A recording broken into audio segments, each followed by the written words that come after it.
A single mom janitor calmed the Vampire King's screaming daughter with a lullaby in the palace corridor at 3 a.m. Every royal nanny had quit within hours. What no one knew, the child hadn't spoken in 2 years, and the grieving Vampire King watching from the shadows had just found the only person who could reach her. Maya Torres pressed the mop head against marble and watched pink water swirl toward the drain. Her fourth bucket since midnight, her hands raw from bleach, and her lower back singing that familiar song of too many hours bent over too many floors.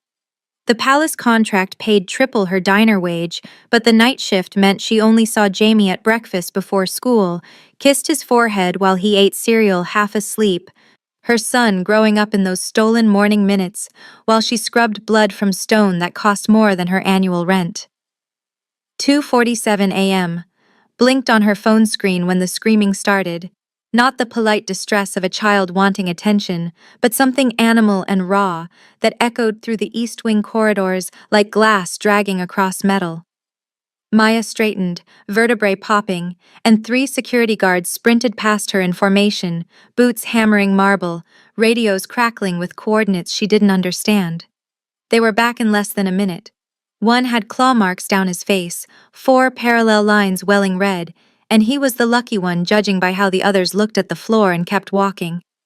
The screaming continued, rising and falling, and Maya found herself moving toward it, mop forgotten in the bucket, her feet carrying her past portraits of severe faces and silver sconces that burned with bulbs shaped like candles. The smell hit her first when she turned the corner into the residential wing, night-blooming jasmine so thick it was almost chemical, like the palace pumped it through vents to cover something else underneath, old stone and metal, and something copper she didn't want to name. Moonlight fell through arched windows onto a small girl in a white nightgown, surrounded by shattered glass, her bare feet planted in the wreckage. Her face contorted and wet, and so young it made Maya's chest tighten, with the same reflex that woke her when Jamie coughed in his sleep 3 rooms away in their old apartment. The child was thrashing, arms flailing at nothing, and every adult in the corridor kept 10 feet back like there was an invisible fence, guards and a woman in a gray uniform and someone who might have been a doctor, all watching with the careful stillness of people who'd been hurt before. Maya took 2 steps closer, and a guard moved to block her, his hand up, his voice low and urgent when he said, "You can't go in there, ma'am. She'll hurt you." Maya looked at the girl, really looked, and saw the trembling underneath the rage, the way her fingers curled like she was trying to hold something that kept slipping away, the hiccup between screams that sounded like drowning. "She's scared, not dangerous," Maya said, barely above a whisper. And she didn't wait for permission, because permission would mean thinking, and thinking would mean remembering she was a janitor who cleaned blood for minimum wage and had no business stepping into whatever this was. She dropped to her knees 10 feet from the girl, glass crunching under her polyester work pants, and started humming the lullaby her grandmother sang when Maya was small and the world was too big and too loud, a melody with no words, just sound, rising and falling like breathing. The screaming stopped. The corridor went so quiet, Maya could hear the surveillance cameras adjusting in their mounts, that tiny mechanical whir, red lights blinking in every corner like eyes that never closed. The girl stared at her, eyes wide and wet, her whole body shaking, and for 3 heartbeats nothing moved. Not the guards, not the gray uniformed woman, not the moonlight on the glass. Then the child took 1 step forward, bare foot crunching on a shard, and Maya saw blood well up, but the girl didn't seem to notice. She just kept staring like Maya was a ghost, or a memory, or something she'd been waiting for, and then her face crumpled and she collapsed into sobs, her small body folding in on itself, knees hitting marble. Maya's hands lifted automatically, reaching, but she stopped herself, held still, kept humming, and the girl cried with the kind of abandon that only comes when you've been holding everything in for so long, your bones hurt.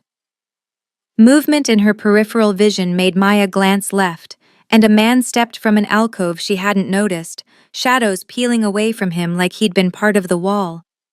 And even kneeling on glass-covered marble, with her back screaming and her hands shaking from exhaustion, Maya recognized power when she saw it. The vampire king was taller than the portrait suggested, leaner, his face carved into angles that caught the moonlight wrong, too sharp, too still. But his eyes were wet.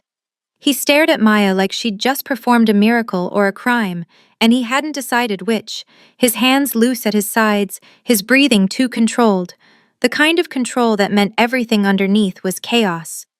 He wore black on black, simple and expensive, no crown or cape or any of the theater Maya expected. Just a man who looked like he hadn't slept in months watching his daughter cry on a floor covered in glass, while a janitor hummed a lullaby she learned 30 years ago in a kitchen that smelled like flour and sung in Spanish.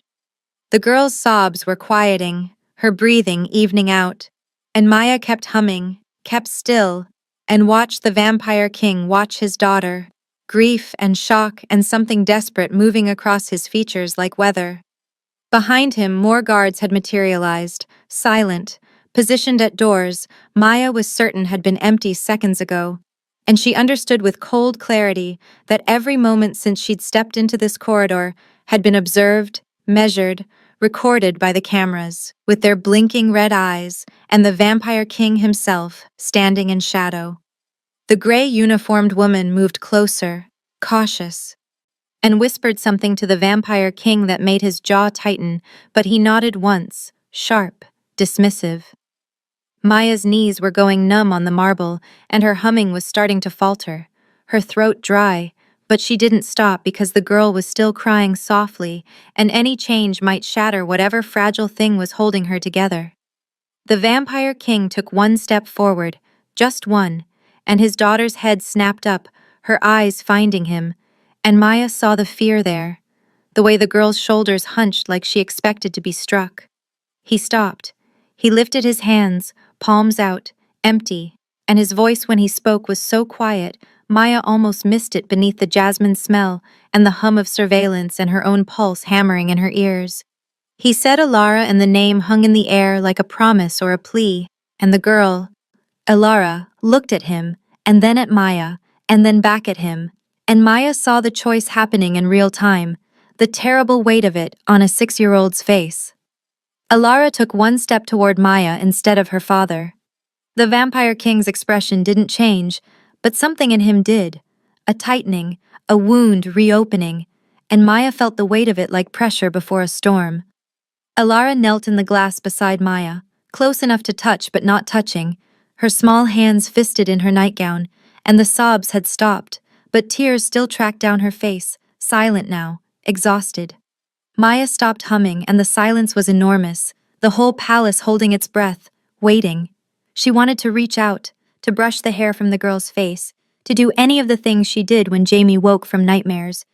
But every instinct screamed that she was being tested, watched, that one wrong move would break whatever spell had allowed her to get this close. The vampire king spoke again, his voice still quiet, but carrying weight that made the guards straighten. He said, "What is your name?" And Maya understood he was asking her, not his daughter. His eyes locked on her face like he was memorizing it or deciding something irrevocable.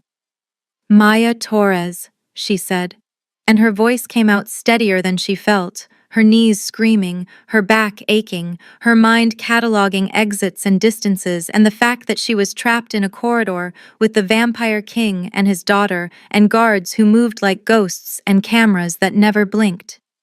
The vampire king nodded once, slowly, and said, "Maya Torres, you have done what no one else could do in 2 years, and now we must discuss what that means." The jasmine smell intensified, pumped through vents or growing from some hidden garden, and Maya realized with creeping cold that discussing what it meant was not optional, that she had crossed a line she hadn't known existed when she knelt on this marble and hummed a lullaby, and the vampire king watching from shadows had just decided she mattered, and mattering in this palace, in this world of surveillance and protocol and blood on marble floors, was the most dangerous thing that had ever happened to her. The summons came at dawn, slipped under the staff dormitory door, while Maya stood in the shower letting hot water beat against muscles that felt like they'd been wrung out and left to dry. a cream-colored envelope with her name in silver ink and a wax seal she didn't recognize, but that looked expensive and old. She opened it with pruned fingers, water dripping onto the paper, and read the single line requesting her presence in the throne room at 6 a.m., 20 minutes from now. Signed with a single initial that could only belong to one person in this palace. Maya dressed in the only clean clothes she had left, jeans and a sweater that had seen better years, and followed a silent guard through corridors that looked different in early light, less like a palace and more like a museum. Everything behind glass or roped off or watched by cameras that tracked her movement with tiny mechanical adjustments. The throne room was black stone veined with silver, cold as a crypt. The kind of cold that had nothing to do with temperature and everything to do with the weight of years and power and decisions that changed lives without asking permission. The Vampire King sat on a throne that looked like it had been carved from a single piece of obsidian, no cushions, no ornament, just brutal simplicity. And he stood when she entered, which surprised her enough that she stopped walking for half a step before catching herself. He gestured to a chair that had been placed in the center of the room, modern and out of place against the medieval stone, and Maya sat because standing felt like a challenge she didn't have the energy to make. The Vampire King looked like he hadn't slept either, his face drawn, his eyes tracking her with an intensity that made her want to check if she had something on her face. And when he spoke, his voice echoed off stone, even though he wasn't shouting. He said, "I need you to take care of my daughter." And Maya opened her mouth to say she was a janitor, not a nanny, but he continued, laying out terms like he was reading from a contract he'd already written: live-in caretaker, triple her current wages, room in the staff wing, meals provided, full medical benefits. Maya let him finish and then said no.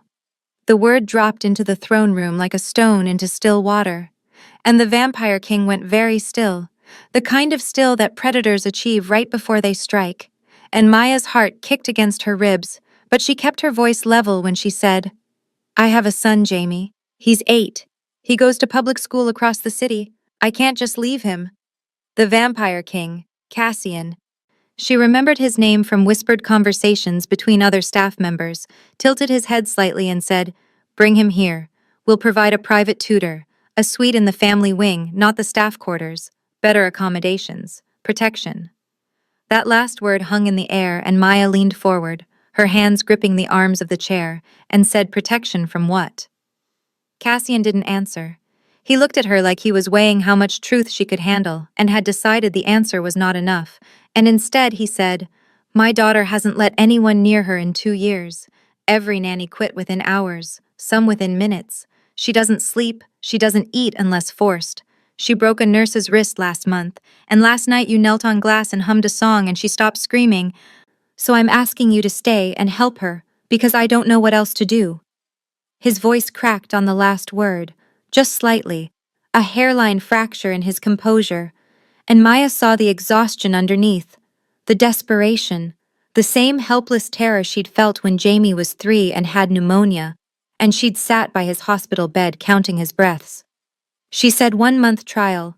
I need to see if this works, if Jamie adjusts, if your daughter actually responds to me beyond one night, and if it doesn't work, we leave and you don't stop us." Cassian nodded, once, sharp, and pulled a tablet from beneath his throne, swiped through screens with fingers that trembled just enough for Maya to notice, and turned it toward her, showing a contract with her name already filled in. Terms outlined in precise legal language she didn't fully understand, but that looked binding and permanent. She read it twice, asked for changes to the trial period clause, watched him make the edits in real time, and when she signed with her fingerprint, she felt like she was stepping off a cliff in the dark. No idea how far the fall, or what waited at the bottom.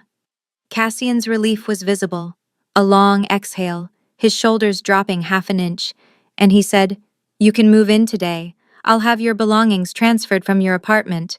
And Maya said, "I'll pack myself. I need to talk to Jamie, prepare him," and Cassian nodded again, but his eyes said he didn't trust her to come back if she left. And maybe he was right to worry because every instinct Maya had was screaming that she'd just made a terrible mistake. The next 2 weeks unfolded in a rhythm that felt like learning a new language, all the vocabulary familiar, but the grammar wrong. Maya's suite in the family wing was 3 times the size of her apartment. Hardwood floors and thick rugs and a fireplace that lit itself on a timer. But it felt like a hotel room, impersonal and sterile, the kind of place designed to be beautiful but not lived in.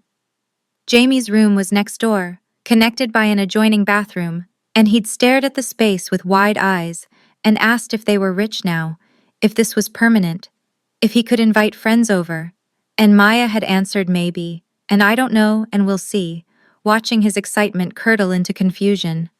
Alara appeared at Maya's door every morning at 7, silent, still in her nightgown, and waited for Maya to notice her, never knocking, never speaking, just standing there like a ghost, until Maya opened the door and said good morning, sweetheart.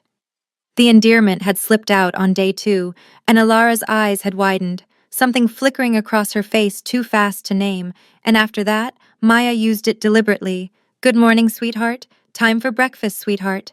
Let's brush your hair, sweetheart. Each repetition an anchor.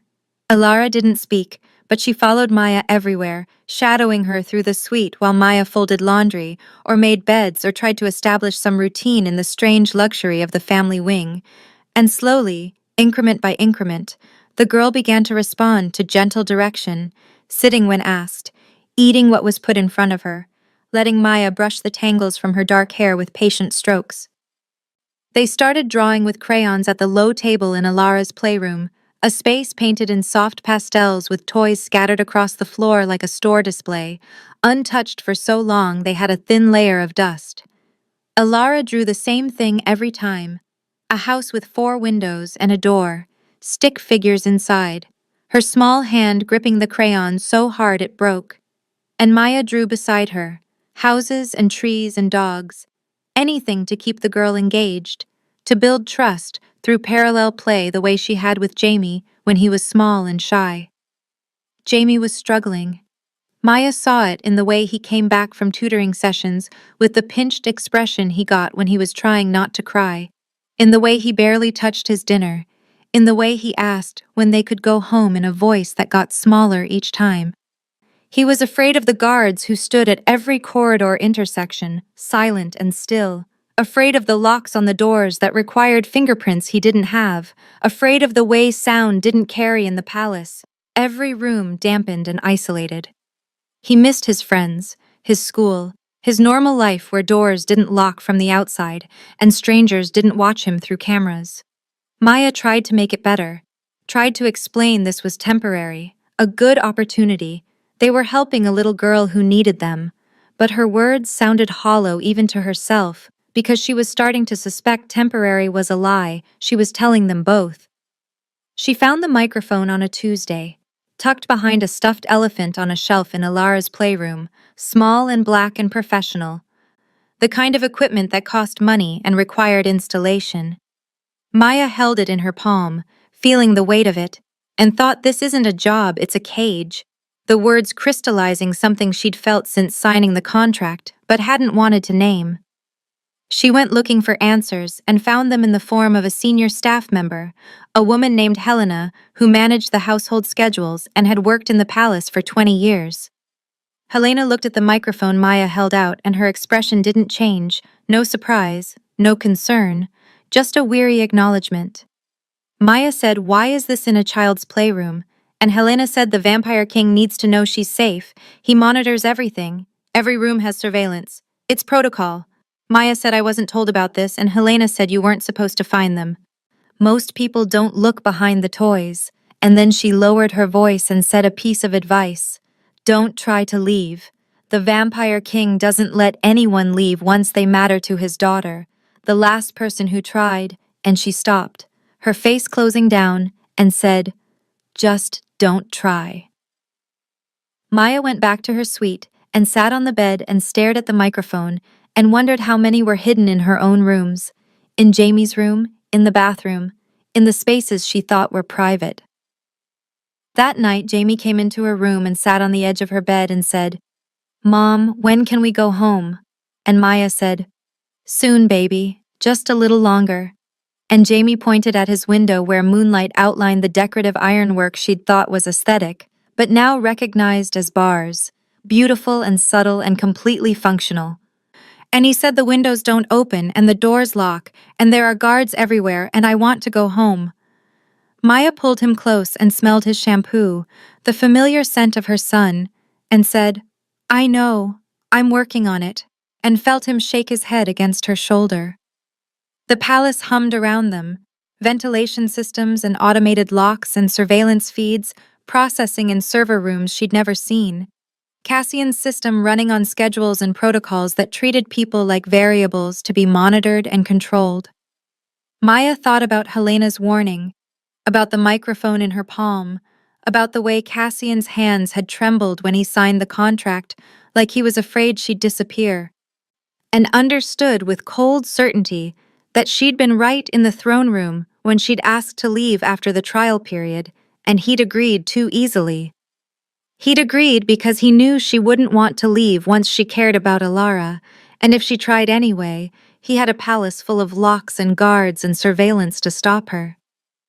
Alara appeared in her doorway, silent as always, her small face pale in the hallway light, and she looked at Maya holding Jamie, and something moved across her expression, longing or recognition or grief. And Maya thought about the girl's mother who had died, who Cassian had mentioned once and never again, who had maybe sat in these same rooms and held her daughter, and realized too late that the palace was beautiful and comfortable and utterly inescapable. Maya set the microphone on her nightstand where the cameras could see it, a message to whoever was watching that she knew now, she understood the game, and Alara came closer, climbed onto the bed on Jamie's other side, and the three of them sat there in the humming silence of the palace, while Maya tried to figure out how to protect her son and help a grieving child, and escape a vampire king who had already decided she was too valuable to lose. The afternoon light came through gauze curtains in soft bars, turning dust motes into tiny stars, and Maya sat on the floor of her suite with her back against the sofa, watching Alara draw her endless houses while Jamie built a tower of wooden blocks he'd found in a cabinet, stacking them with the careful concentration of a child who understood that momentum and gravity were enemies that had to be respected. 3 weeks into the trial period, and Maya had stopped counting days until they could leave because Alara had started eating without prompting, had let Maya braid her hair that morning, had even laughed once when Jamie made a silly face across the breakfast table, a small sound like wind chimes that had stopped as quickly as it started, but had existed, had been real. Jamie was adapting in the way children do, making the best of a strange situation. And he'd started treating the palace like an elaborate game, memorizing guard rotations and finding shortcuts through corridors and cataloging which doors stayed unlocked. He was building his tower higher now, tongue between his teeth, and Alara had stopped drawing to watch him, her crayon motionless in her small hand, and Maya thought maybe this could work. Maybe 1 month could become 2, could become something sustainable if Cassian would just loosen his grip, let them have lives outside these walls. Then Alara spoke. Her voice was barely a whisper, soft as paper tearing, and Maya almost missed it under the sound of blocks clicking together. But Jamie heard, and his hands froze mid-reach, and Alara said it again. I like him. Her eyes on Jamie, her face uncertain like she wasn't sure if words still worked the way they used to. Maya's breath stopped in her chest. She didn't move, didn't speak, afraid any sound would shatter whatever fragile thing had just broken through 2 years of silence. And Jamie looked at Alara with his eyes wide, and then at Maya like he needed confirmation this was real.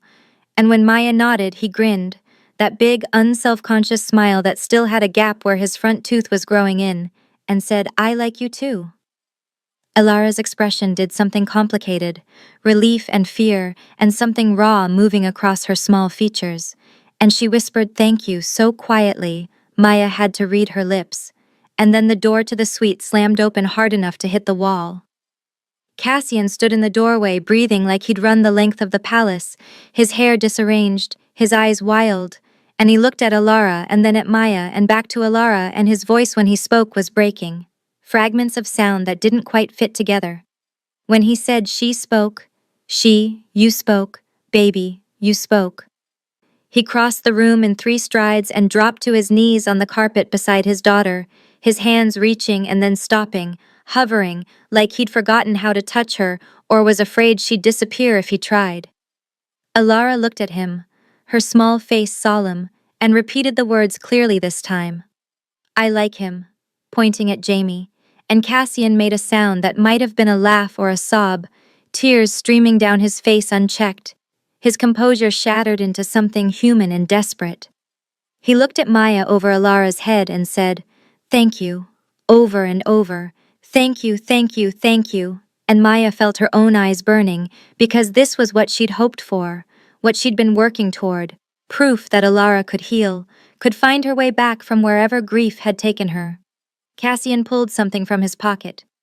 A silver bracelet delicate as spiderweb, filigree so fine it looked like lace, and he reached for Maya's wrist without asking, without hesitating, his fingers closing around her arm with surprising gentleness. Maya said, Wait, what is this?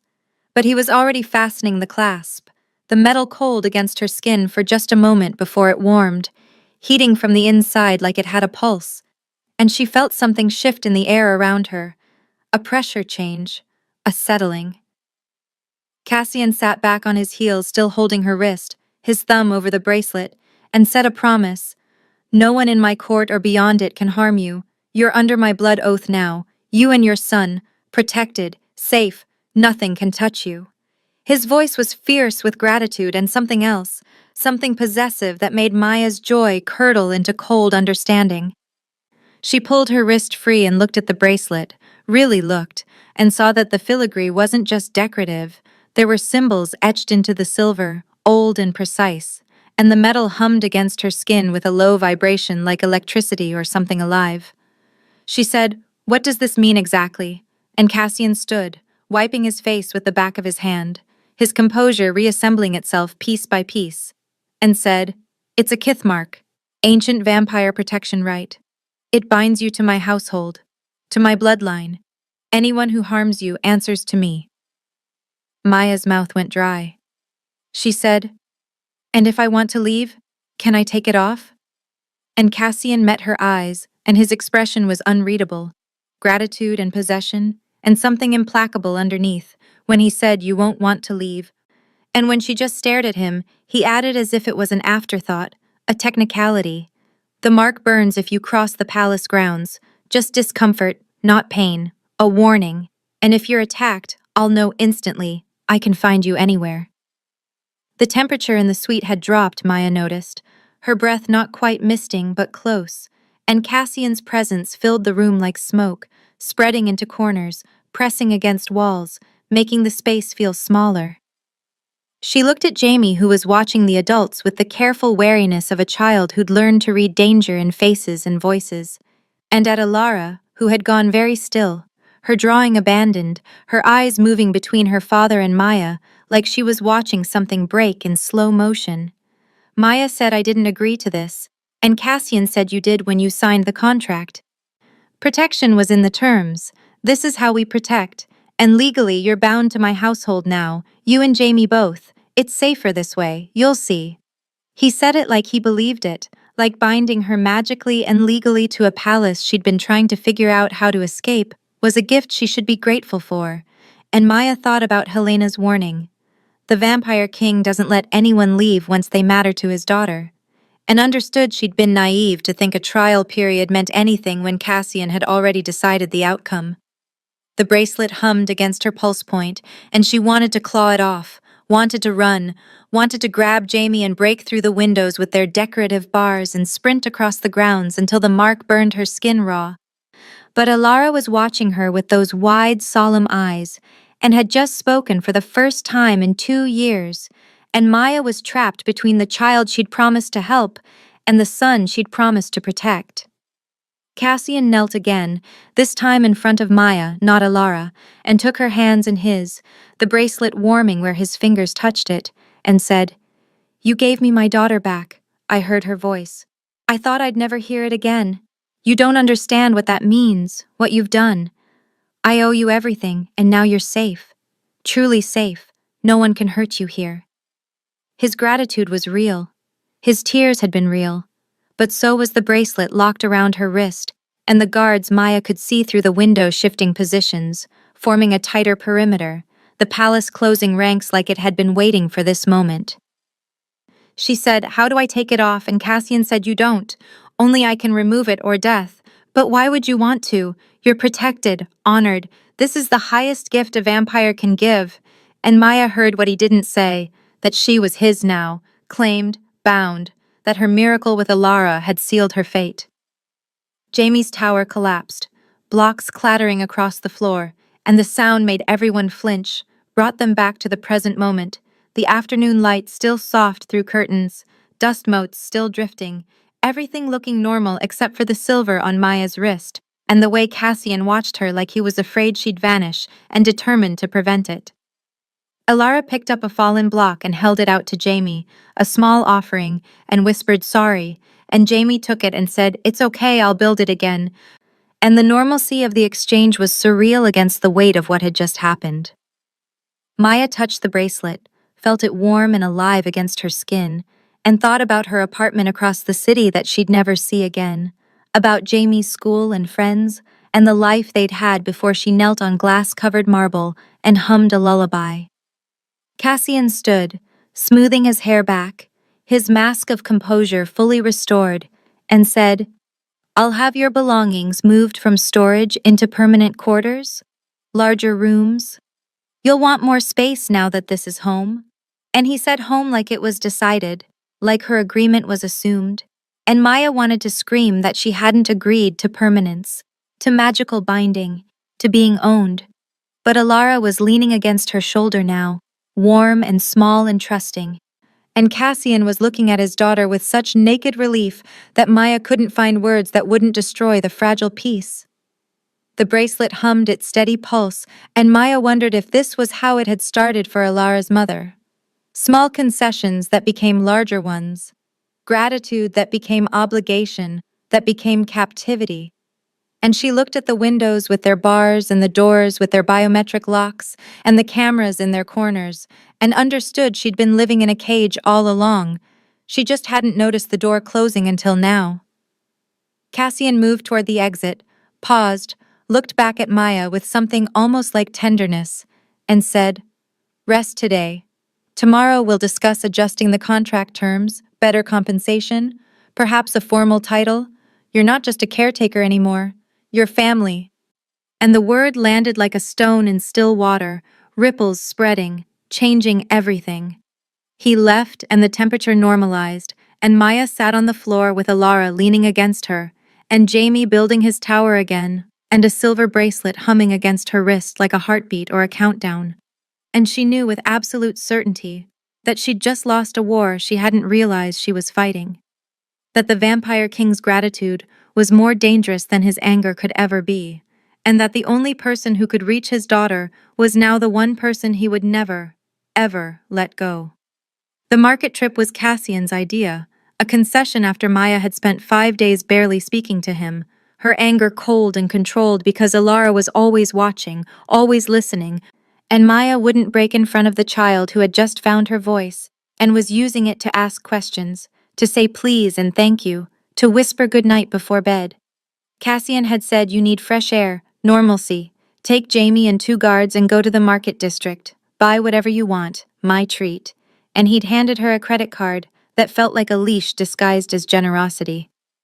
The market was overwhelming after weeks inside palace walls, noise and color, and the smell of frying food and fresh flowers, people brushing past each other without fear or surveillance, living normal lives that felt impossibly distant from Maya's new reality. Jamie had run ahead to a stall selling wooden toys, 2 guards flanking him at a respectful distance, and Maya had sat at a cafe with a striped awning and ordered a cappuccino she didn't want just to feel like a regular person making regular choices. The woman in the gray suit sat down across from her without asking, her movements precise and controlled, her face unremarkable in the way that suggested professional training, someone who'd learned to be forgettable. She didn't order anything, just folded her hands on the small metal table and leaned forward slightly, her voice barely above a whisper when she said, You don't know what you've walked into, do you? Maya's hand went automatically to the bracelet hidden under her sleeve, the metal warm against her skin, always warm now. And she said, I don't know you. And the woman smiled without humor and said, I'm someone who knows what the Vampire King does to people he decides he can't live without.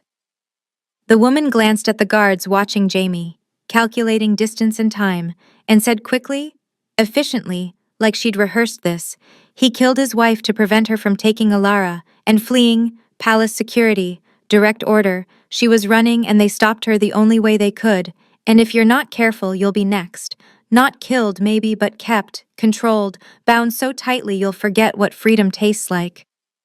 Maya felt ice in her stomach, her cappuccino forgotten, foam going flat, and she said, Why are you telling me this? And the woman said, Because you're the catalyst.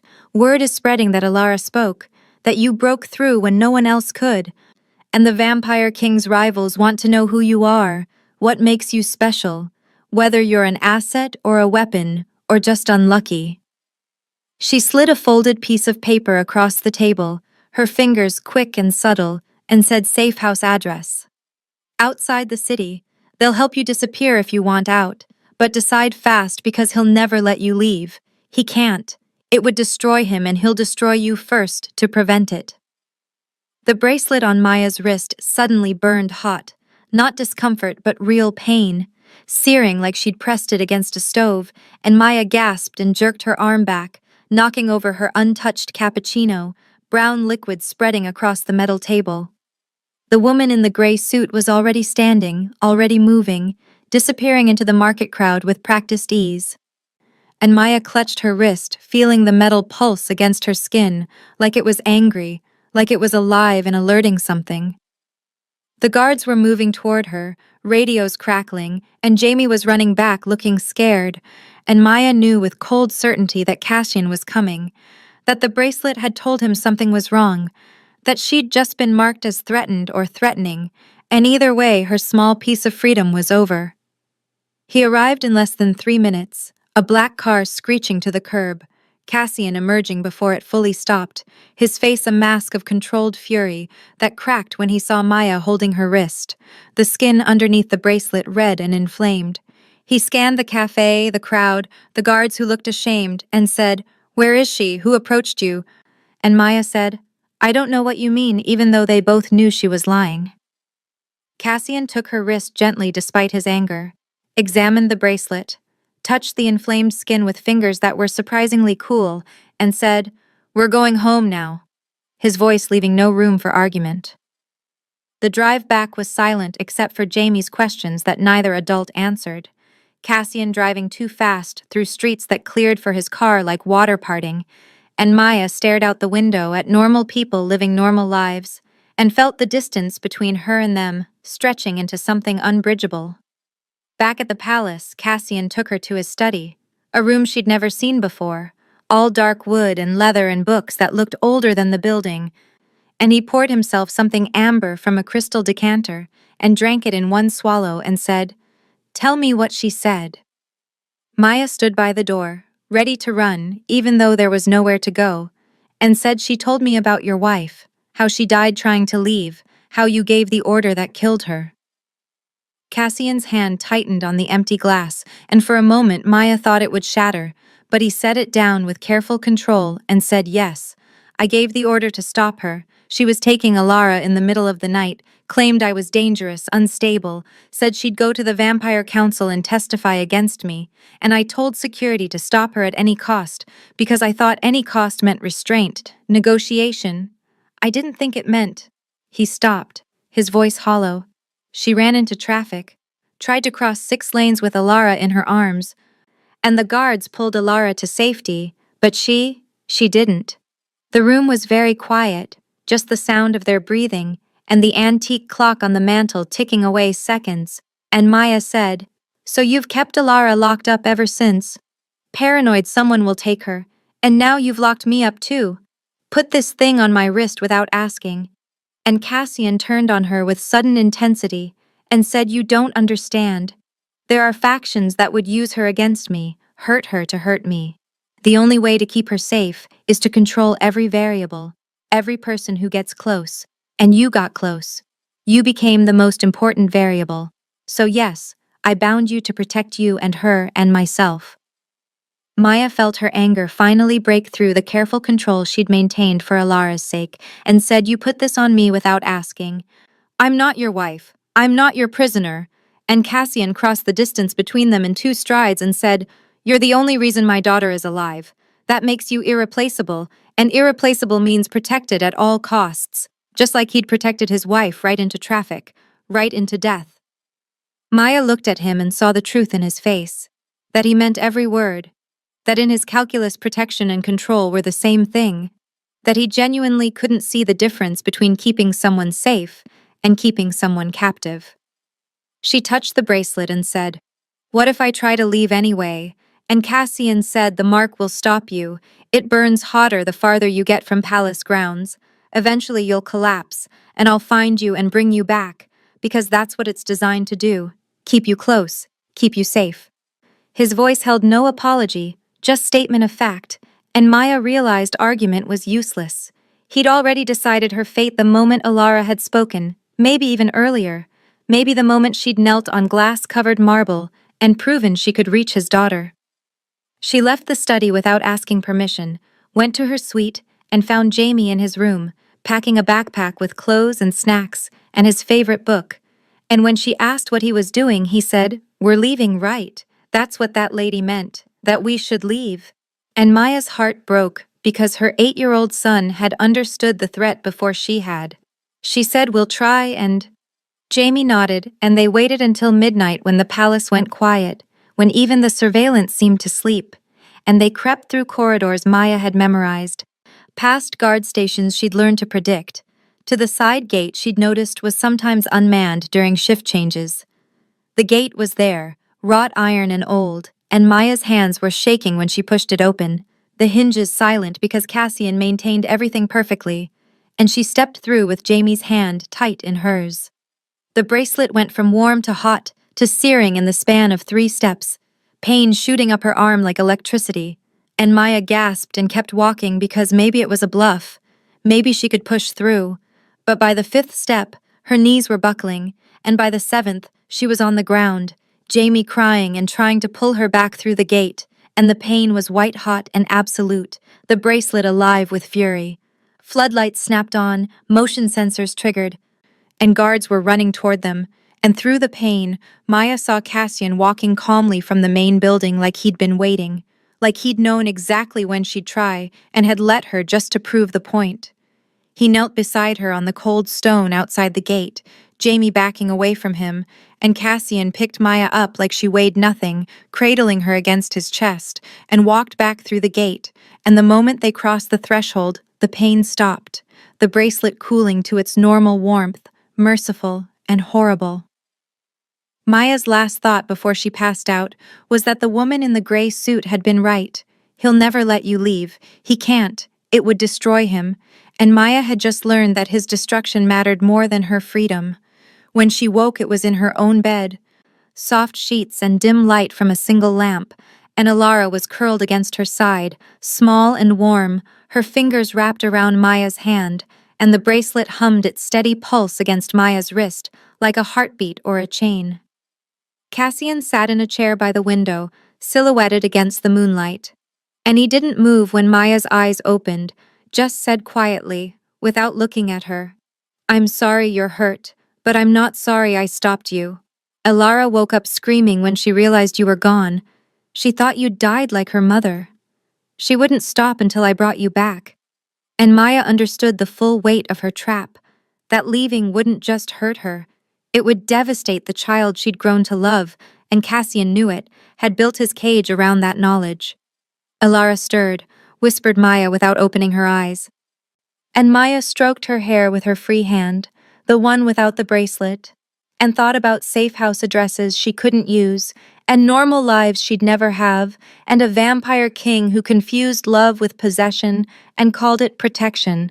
And she knew she was living the same pattern as Alara's mother, but unlike her predecessor, Maya had nowhere to run because the bracelet made sure of it, and her own compassion made double sure, binding her more effectively than any magic ever could.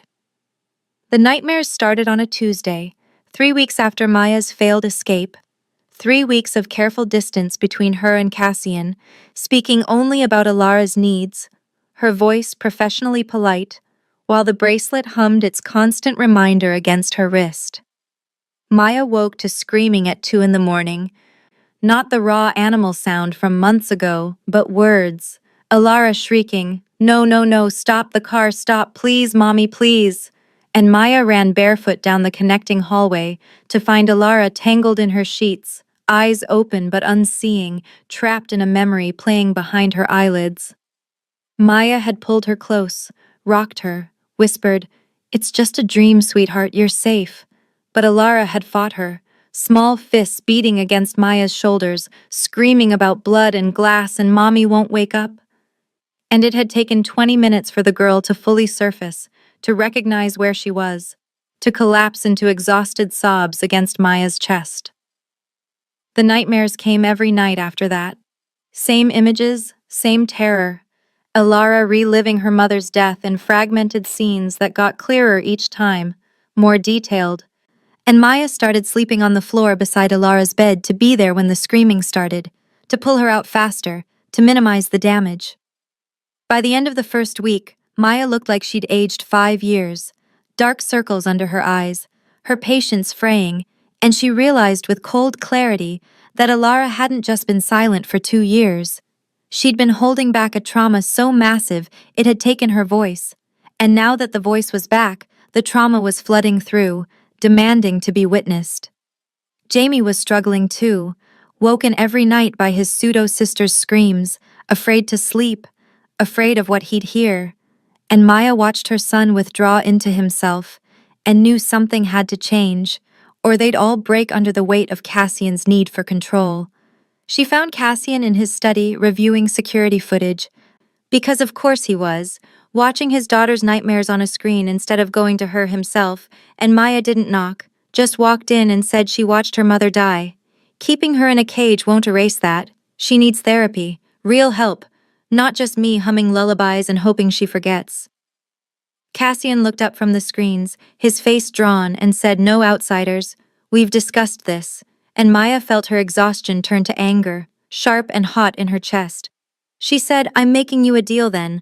Let a trauma counselor visit once a week, supervised, guards in the room if you want, cameras recording everything, and I'll sign a 5-year contract extension. I'll stop fighting the bracelet. I'll stay willingly."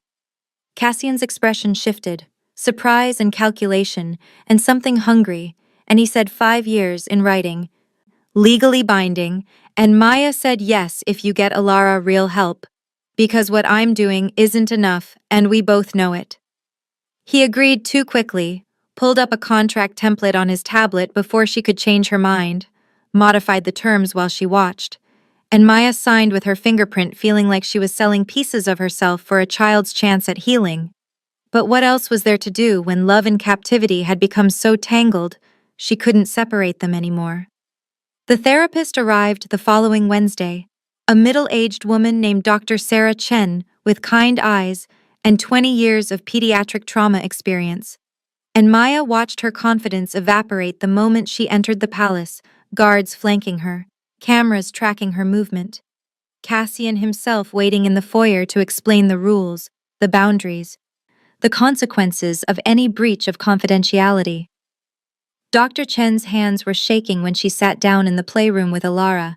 Maya present as requested, 2 guards visible through the doorway, the surveillance camera's red light blinking in the corner like a watching eye. The session lasted 30 minutes before Dr. Chen stood, apologized to Alara with genuine regret, and said to Maya quietly, voice tight, "I can't work like this. I can't help a child who's being watched by armed guards while I talk to her. This isn't therapy, it's performance. I'm sorry." She left her card on the table, told Maya to call if circumstances changed, and walked out past Cassian, who didn't try to stop her, just watched her go with an expression that said he'd expected this, had maybe even wanted it to prove his point, that outsiders couldn't be trusted. Maya stood in the playroom surrounded by scattered toys and pastel walls and the weight of Alara's trust, and decided that if professional help wouldn't come to them, she'd have to provide what help she could, even if it meant breaking more rules, crossing more lines Cassian had drawn. She waited until that evening when Alara was calm, fed, sitting on the floor drawing her endless houses, and Maya sat beside her and said, "Sweetheart, I want to talk to you about your mom, about what happened the night she died. Is that okay?" Alara's crayon stopped moving, her small body going very still, and she nodded once, sharp, like she'd been waiting for this conversation, dreading and needing it in equal measure. Maya kept her voice gentle, careful, and said your mom loved you very much. She wanted to take you somewhere she thought was safe. But she got scared, and there was an accident with a car, and she died. And it wasn't your fault, and it wasn't really anyone's fault. It was just terrible and sad, and I'm so sorry you had to see it. Alara's breathing had gone shallow, her eyes fixed on the drawing, and Maya continued. Your dad didn't want to lose you. He was afraid someone would take you away, so he keeps you very close and very protected, maybe too protected. But it's because he loves you, and he's scared too. The playroom felt claustrophobic suddenly, walls pressing in, toys scattered like debris, and Alara's voice when she spoke was tiny, fragile, when she asked, "Are you going to leave too?" Maya's breath caught, because this was the question, the central fear, and she could lie, could say, "No, sweetheart, I'll never leave," could offer false comfort that would buy time and trust. But she looked at Alara's face, 6 years old and already too familiar with loss and lies. And Maya couldn't do it. She said, "I don't know. I want to stay because I love you, and I want to help you. But I also want to be free to make my own choices. And right now, your dad won't let me leave even if I wanted to. And I don't know what that means for the future." Alara stared at her, and Maya watched the child process honesty she was too young to handle, watched her face crumple, watched her small hand reach for the glass of water on the table, and then Alara's fingers closed around it and she threw it against the wall where it shattered into glittering pieces, and she was screaming. Not words, just sound, raw and animal, like the first night Maya had heard her. Maya reached for her, but Alara was grabbing another glass, the small cup she used for juice, and she threw that too, and then she grabbed a shard from the first glass with her bare hand, and Maya lunged forward, shouting no, but Alara squeezed, blood welling between her small fingers, her screaming reaching a pitch that sounded like breaking. The door slammed open and Cassian was there, cold wind and fury, his eyes taking in the blood and broken glass, and Maya frozen 3 feet away. And Alara saw her father and ran to him, leaving red footprints on the floor, her bleeding hand clutched to her chest. Cassian caught her, lifted her, his face over her small shoulder staring at Maya with an expression that was devastated and accusing in equal measure, and his voice when he spoke was shaking, barely controlled. "When he said you were supposed to fix this, not make it worse. I trusted you with her, and you broke her again." Maya stood in the wreckage of the playroom, glass glittering on pastel carpet, blood in small pools, rain starting to lash against the windows outside like the sky was crying, and she said I told her the truth. She deserves to know what happened to her mother. She deserves honesty, even if it hurts. Cassian's laugh was bitter, sharp, and he said honesty. You told her you might leave. You made yourself into another loss. She has to fear. How is that helping? And Maya felt her own anger rise to meet his, because she was tired, so tired, of being trapped between his control and Alara's need, between her love for the child and her desperation for freedom. She said she asked me a direct question, and I wouldn't lie to her. I won't be another adult who tells her comfortable lies while controlling her life. And Cassian's eyes narrowed, his voice dropping to something dangerous when he said, "You signed a 5-year contract 3 days ago. You're not leaving. That's not uncertainty. That's fact." Maya touched the bracelet on her wrist and said, "This thing makes sure of that, doesn't it? I couldn't leave if I wanted to. The choice was taken from me the moment you put it on." And Cassian said, "I gave you a choice. Stay and help her or leave and doom her. You chose to stay. You signed the contract. You don't get to pretend you're a victim now." Alara was crying against his shoulder, quieter now, exhausted, and Cassian carried her toward the door, paused, looked back at Maya standing alone in the broken playroom, and said, "I thought you were different. I thought you actually cared about her, but you're just like her mother, promising safety while planning escape." And his voice cracked on the last word, revealing the fear underneath the anger, the terror that history was repeating, that everyone he loved would eventually try to leave and he'd be forced to stop them. Maya said, "I do care about her. That's why I'm still here. That's why I told her the truth. Because she needs someone who treats her like a person, not a possession." And Cassian's jaw tightened, his composure barely holding, and he said, "You don't understand what it takes to keep her alive in a world that wants to use her against me. You don't understand the threats, the constant calculations." And Maya said, "You're right. I don't understand. Because you won't tell me. You just expect me to trust your control while you don't trust anyone, including your own daughter, with the truth." The silence stretched between them, heavy with everything unsaid. Years of grief and trauma and fear calcified into patterns neither knew how to break. And outside, the rain hammered harder, the palace feeling like a pressure cooker about to explode, all that contained emotion looking for release. Cassian turned away, carrying Alara out of the playroom, and Maya heard him say to someone in the hallway, "Get Dr. Morrison to treat her hand." And then he was gone, door closing, leaving Maya alone with broken glass and blood and the surveillance camera still blinking its red eye in the corner, recording everything, judging nothing. She sat on the floor where Alara had been drawing, picked up the unfinished picture, a house with 4 windows and stick figures inside, and noticed for the first time that one of the figures was always separate from the others, standing by the door, neither fully inside nor outside, trapped in the threshold. And Maya realized Alara had been drawing her own uncertainty, her own fear of abandonment and loss, and Maya's honesty had just confirmed that fear was valid. The bracelet hummed its steady pulse, and Maya thought about the 5-year contract she'd signed, about Cassian's accusation that she was supposed to fix this, about the impossible position of loving a child whose father confused protection with imprisonment and called it care, and she understood they'd reached an impasse, a showdown that had no winners, just varying degrees of damage and survival.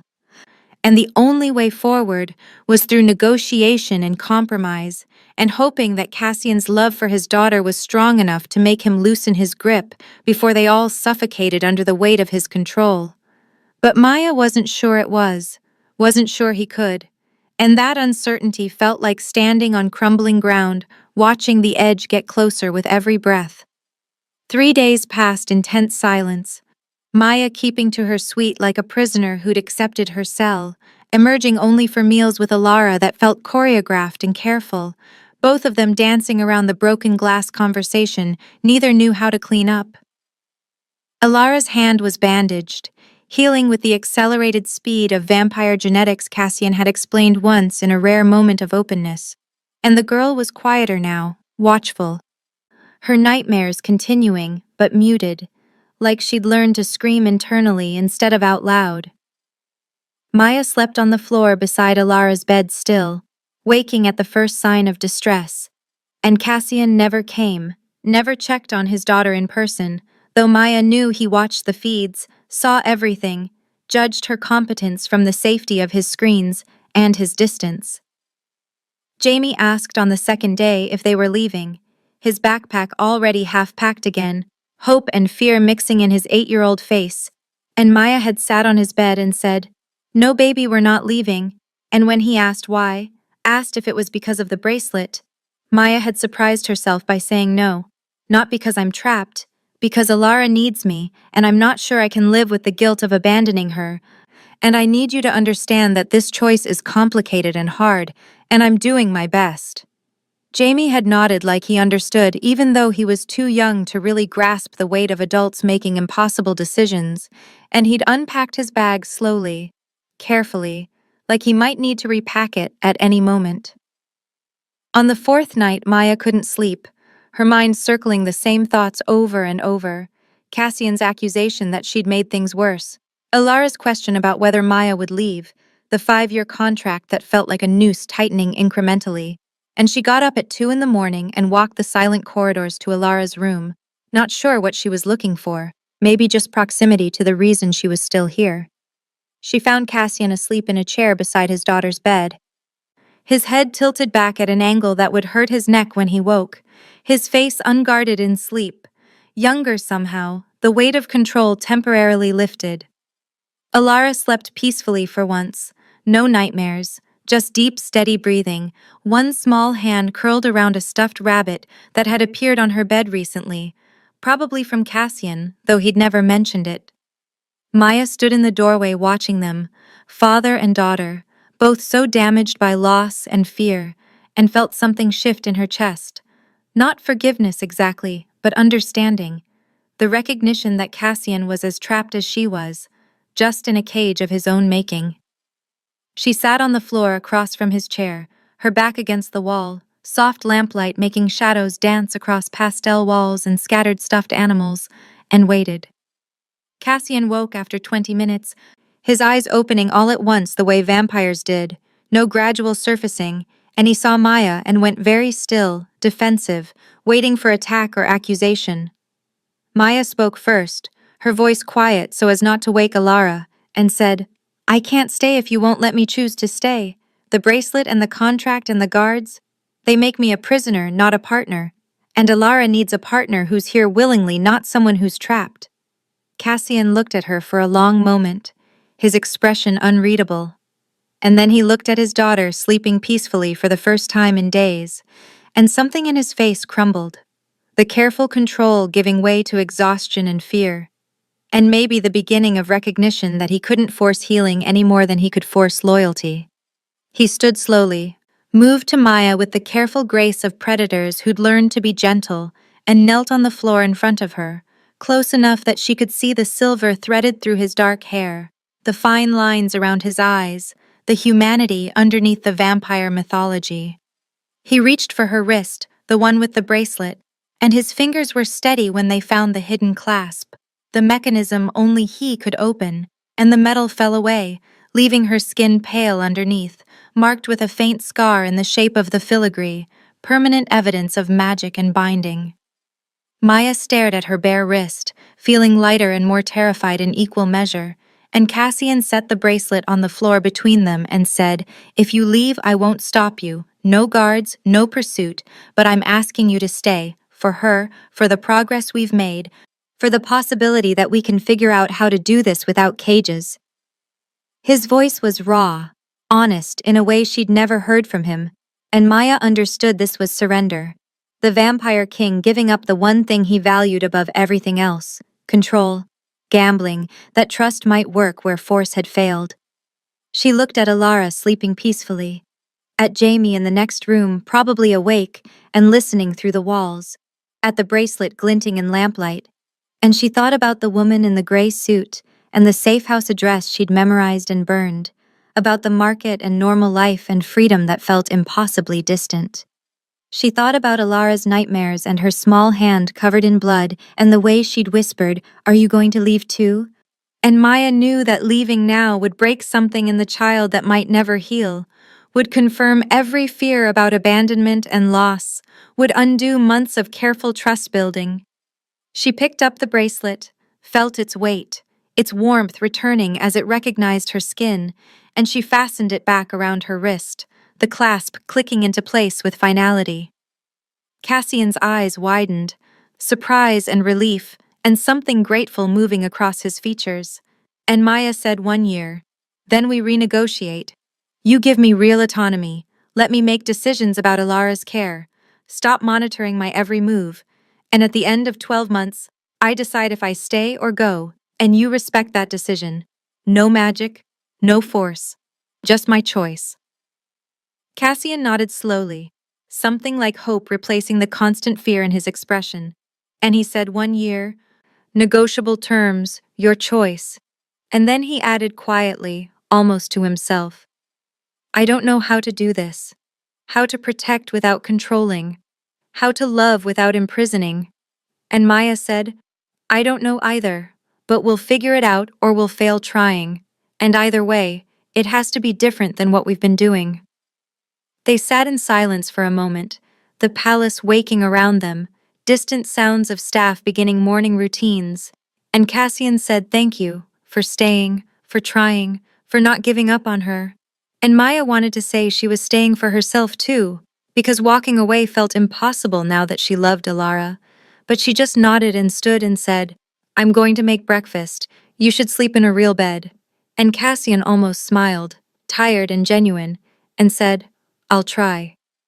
Maya walked back to her suite through corridors that looked different in pre-dawn light, pale blue washing over marble and silver, the palace less like a prison and more like a place that could be negotiated, lived in, survived. Jamie was awake sitting on her bed, and he looked at her wrist, at the bracelet back in place, and said, You put it back on. And Maya said yes, but this time it was my choice, and that matters even if it looks the same from outside. Jamie considered this with the seriousness of children who'd learned too young that adults made complicated decisions for complicated reasons, and he said, Okay, I trust you. And Maya pulled him close and hoped she deserved that trust. Alara appeared in the doorway, still in her nightgown, the bandage on her hand smaller now, healing visible. And she looked at Maya, and then at Jamie, and said quietly, tentatively, Can I have breakfast with you both? And Maya said, Of course, sweetheart, always. They walked together to the small dining room in the family wing, Maya in the middle with Jamie on one side, and Alara on the other, the little girl reaching for both their hands, and Maya felt the weight of her choice settle into something bearable, not easy, but possible, a path forward through compromise and boundaries, and the hope that love could exist without total control.